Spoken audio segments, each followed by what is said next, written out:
आणि आता बातम्या सविस्तर पाहूया। राज्याचे क्रीडा मंत्री माणिकराव कोकाटे पुन्हा अडचणीत आलेत। कोकाटेंच्या मंत्रिपदावर टांगती तलवार कायम आहे। शासकीय कोट्यातील 10% सदनिका गैरव्यवहार प्रकरणी 2 वर्ष कारावास आणि 10,000 रुपयांच्या दंडाची शिक्षा नाशिक जिल्हा सत्र न्यायालयाने कायम ठेवलेली आहे।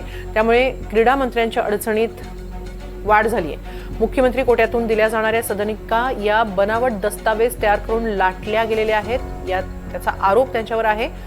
या प्रकरणी कृषी मंत्री माणिकराव कोकाटे आणि त्यांचे भाऊ विजय कोकाटे यांना प्रत्येकी 2 वर्षांचा कारावास आणि 50,000 रुपये दंडाची शिक्षा न्यायालयाने सुनावली होती। माणिकराव कोकाटे यांच्यावर नेमका काय आरोप आहे ते पाहूया।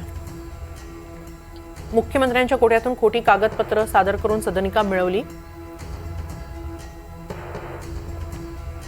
नाशिक न्यायालयाने 2 वर्षांची शिक्षा सुनावल्यानंतर त्यांची आमदारकी धोक्यात आली आहे। बँक कर्ज वाटपात अनियमितता, नाशिक जिल्हा बँकेची नोटीस। आनंदीबाई पेशव्यांची नाशिकमधली जमीन हडपल्याचा विरोधकांनी आरोप केलाय।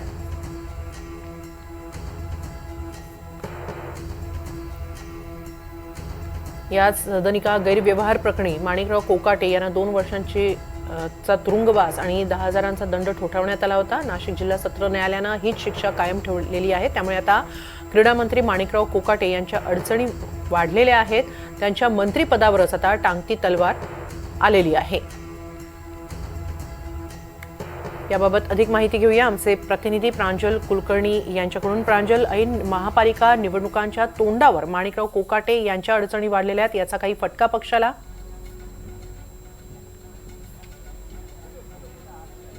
हेमाली, खरे आजच्या या जो काही निकाल हा आलेला आहे समोर, याच्यामुळे निश्चितच माणिकराव कोकाटे यांना मोठा झटका हा बसलेला आहे। मुख्यमंत्र्यांच्या कोट्यातील ज्या सदनिका आहेत त्या त्यांनी बळकावल्यात असा आरोप करण्यात आलेला होता। त्यांना तात्पुरत्यावरती स्थगिती देखील देण्यात आली होती। मात्र आज आपण जर भेटलं तर कोर्टाने म्हटलेलं आहे की या शासकीय कोट्यातील सदनिका बळकावणं हा एक खरं तर गंभीर गुन्हाच आहे, फसवणूक आहेत असं म्हटलेलं आहे। माझ्यासोबत आता राठोड सर आहेत आणि मॅडम देखील आहेत, ज्यांनी खरं तर कोकाट्यांच्या विरोधात याचिका हे केल्या होत्या। सर, काय नक्की आज म्हटलेलं आहे कोर्ट? आज माननीय सत्र न्यायालयाने स्पष्ट निष्कर्ष दिलेले आहेत। हा निकाल अतिशय स्वयंस्पष्ट आहे। त्यांनी हा स्पष्ट निष्कर्ष दिलेला आहे की माणिक कोकाटे यांनी शासनाच्या सदनिका लाटलेल्या आहेत, ते या निकषात बसत नसताना लाटलेल्या आहेत। त्यामुळे याच्यात आर्थिक गुन्हा हा सिद्ध होत आहे आणि यामुळे कोकाटे हे शिक्षेला पात्र आहेत।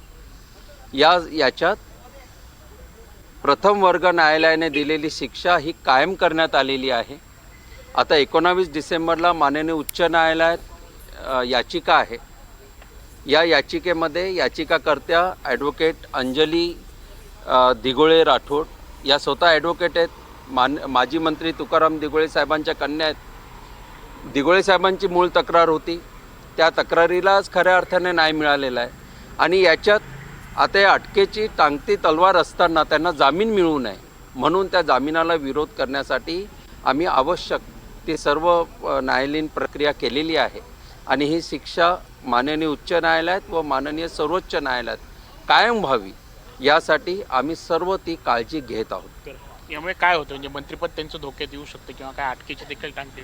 खरं तर प्रथम वर्ग न्यायालयाने शिक्षा केल्यानंतरच मंत्रिपद सोडणे ही किमान अपेक्षा जनतेची होती, परंतु सध्याचं राजकारण एवढं कोडगेपणाचं झालं आहे की त्यांनी ते मंत्रिपद सोडलं नाही।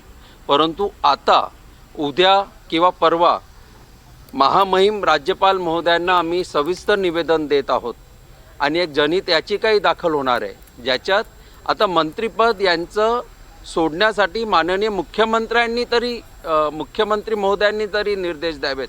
लॉ अँड ज्युडिशरी मुख्यमंत्री महोदयांकडे आहे, त्यांनी जनतेला एक चांगला मेसेज द्यायला पाहिजे, message to the public at large, आणि त्यांनी हा राजीनामा घ्यायला पाहिजे। कोकाटेंनी स्वतःहून आपला राजीनामा द्यायला पाहिजे आणि या संपूर्ण केसचा न्यायनिवाडा होईपर्यंत, माननीय सर्वोच्च न्यायालयाचा निकाल येईपर्यंत तरी त्यांनी राजकारणापासून आता संन्यास घ्यायला पाहिजे। आर्थिक फसवणूक